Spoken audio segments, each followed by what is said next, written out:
we had out of the fan hotline. And on the line, as he is every single Wednesday at 4 p.m., is Odyssey NFL insider Ross Tucker. Insider Calls brought to you by Nationwide. For your insurance needs and financial needs, Nationwide is on your side. Ross Tucker, welcome to the show, buddy. What up, Nick? How are you? We're doing all right, buddy. Did you see the Belichick stuff yet? I just saw a headline where they're looking at a potential exit strategy, but I didn't see details. No. Does this feel like saber rattling, or do you think that we could really get to the point where Bill Belichick is maybe even less than one and done at North Carolina? Well, he's not going to be less than one and done, but it seems very possible that he could be one and done. And I got to tell you guys, I can't remember someone who did more to hurt their legacy over a 5-year period, or when they were wrapping their career up, than Belichick. You know, first of all, if he just worked it out with Brady and he hadn't handled that situation the way he did, and Brady finished his career in New England, nobody would ever know that Brady could go somewhere else and have so much success and win a Super Bowl. So that was issue number one. Issue number two is how bad they were in New England and how bad they were getting and how ugly things were for whatever that 4-year period. I guess it would have been 20, 21, 22, 23, that 4-year period. So people have that. Then you have the off-the-field stuff, which I guess everybody has a right to feel however they want to feel about that. Then you have 2 years in a row where he's not able to get hired by anyone. Now he goes to North Carolina for a college job, and I'm not saying that he should be that North Carolina should be undefeated, right? But if you're trying to make an argument that he's the greatest coach of all time, isn't he really hurting that right now? Like, if you're going to sit there with your dad or your buddies around a bar and you're saying, I'm telling you, man, Belichick's the greatest coach ever. What do you say when your buddy says, oh, yeah? Well, then how come in college, when they all have money and they can all spend on NIL and you can bring other guys in, how come he's losing by 30 points to UCF and TCU? Man, it's not a good look for the Belichick best coach ever resume, that's for sure. Yeah, no doubt about that. Ross, I do want to ask you about the Browns, though, and I want to ask you about the backup quarterback spot. Stefanski would not name who the backup quarterback is today. In fact, in practice today, they had Dillon Gabriel on one side, and on the other side, it was Shedeur and it was Bailey Zappi. It feels like if you listen to enough people, they believe that it's going to end up being Bailey Zappi as the backup instead of Shedeur. How do you see this? What's your read? Yeah, that doesn't surprise me. I think it's very possible. And the reason is I think they're trying to put Shedeur into a position where he can have success.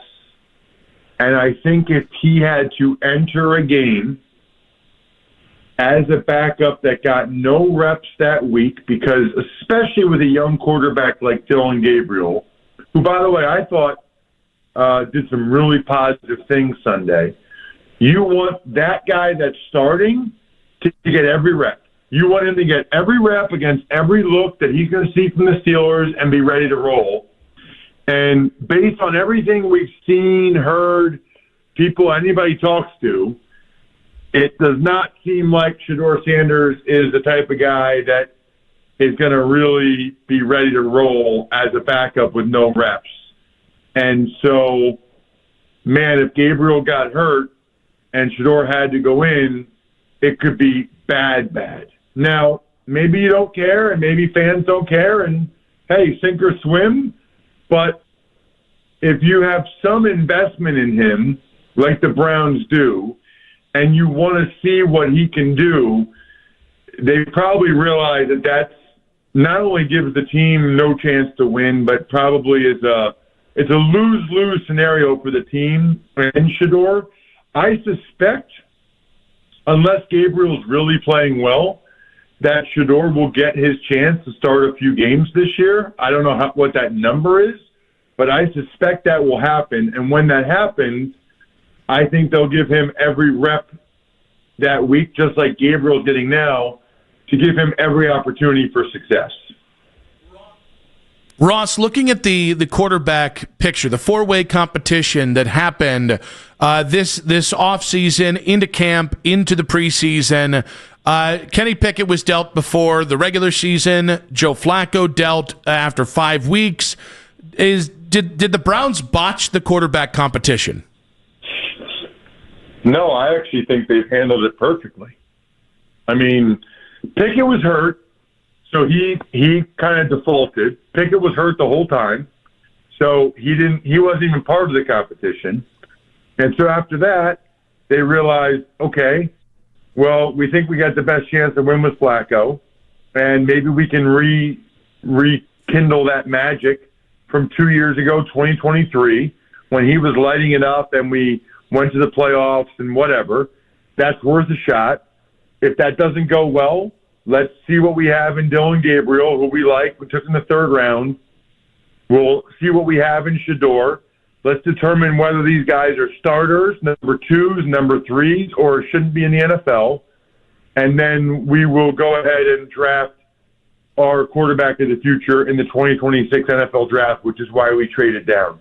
Honestly, go back and check the tapes for every week we've been doing this. It feels like on some level it's basically playing out almost exactly how we predicted before the season, other than maybe with the exception of Joe Flacco being the starting quarterback for Bengals in Week 6. All right, Ross, I want to ask you, before we get to like how Dillon Gabriel looked, you already said you thought he looked pretty good and what this can look like. I do want to ask you, as you are a Stefanski and a Berry defender often, and right now I don't think there's a better time to be an Andrew Berry defender based off this draft class, but I don't know that there's a worse time to be a Stefanski defender based off of just how the tide has turned, at least in the past couple of days coming off that game. Do you see this as a problem for Stefanski? You got Bruce Arians out there on national shows saying the coaching world has turned on Stefanski and he should be fired, doesn't know what is happening with him. How do you see it right now with Kevin? Is he just taking too hard of a brunt here? So what I want to know is where is the Stefanski stuff? Like what's fueling it? I would say it's 4-18 in the previous 22 games, and it's a fact now that as an offensive coach, he's gone 10 straight games without scoring more than 17 points in any of those games. And Baker Mayfield being an MVP as well. Okay, but it has nothing to do, like, I just want to make sure I wasn't missing something, and it didn't have something to do with specifically the Vikings game. Oh, no, it did. Yeah, the people really did not like how he handled it was the final drive that the Browns had. It was 3:26 left on the clock. You had all your timeouts, and you took 15 seconds off the play clock while burning 2 timeouts to then 3rd and 11 overthrow a pass by 25 yards to then give the Vikings an opportunity to go march down the field and win that game. A lot of people are very angry about that, Ross. Got it. Okay. Well, I mean, I watched the game, so I was just trying to remember, like, if there was some, like, egregious coaching error that people were talking about. Yeah, I mean, I am very pro Stefanski. I thought that he had a really good game plan for that Vikings game. Judkins rushed for over 100 yards. To me, it looked like what you expect a Stefanski Browns offense to look like. I thought Gabriel looked prepared. At no point going against the Brian Flores defense, I think Gabriel looked overwhelmed. I think I tweeted, he doesn't look like a rookie. And people are like, oh, he's 26 years old, or he played so much. I don't care. I don't care about any of those things. It's his first game in the NFL going against the most complicated defense in the NFL. And, like, he would run a bootleg. The guy would be right in his face, and he'd get rid of the ball. He completed. I thought it was overall a very encouraging performance for Gabriel and for Judkins. I don't know if I'd say the whole offense, but I do think it looked like what you want the offense to look like. And I am not going to blame Stefanski for the Browns' vaunted defense letting Carson Wentz go 80 yards for a game-winning touchdown. I don't know how that is on Stefanski. I would have said that if the Browns win the game, it's 17-14, it's 17-16. I told people on the Even Money Betting podcast to take the under. I didn't really expect them to score more points than that. I put that loss more on the defense than I do on the offense. So with that, they scored 17 points, by the way. With that, we're interested kind of in how you're thinking about the Dillon Gabriel performance, because I think some people agree with you. I think I said adequate. I think JP said acceptable. Acceptable, yeah. I think it was fine, but I don't think it was really good. I do understand the context. What was that? Oh, sorry. Nick, I lost you for a second. Go ahead. Oh, no worries. So I'm just, if that's what you get every single Sunday, let's say that's about the approximation, the average of what you get for Dillon Gabriel, how many games can the Browns win this season, the rest of the 12 games, with that performance on Sunday? Well, so first of all, the expectation would be that he would get better and better, and he would do it against defenses that aren't as good, including this week against the Steelers. So that's number one. Number two, I don't know, is the Browns defense going to play like they did against the Packers or in some of these other games, or are they going to let, Justin Jefferson have a huge game on them and end up giving up the game-winning 80-yard drive to Carson Wentz when they had a chance to close the game out? I would say, I think if you gave Gabriel the next 12 games, I haven't looked at the Browns' schedule that closely, but it wouldn't shock me if they won 4 or 5 of them. Yeah, it's a very easy, all things considered, schedule based off of what we thought. And if you get past the Steelers, I just want to read it off to you, because the line I've been going with all week is that there's 6 teams in the AFC with 1 win or less. The Browns are one of them. The Browns do play the other 5 teams.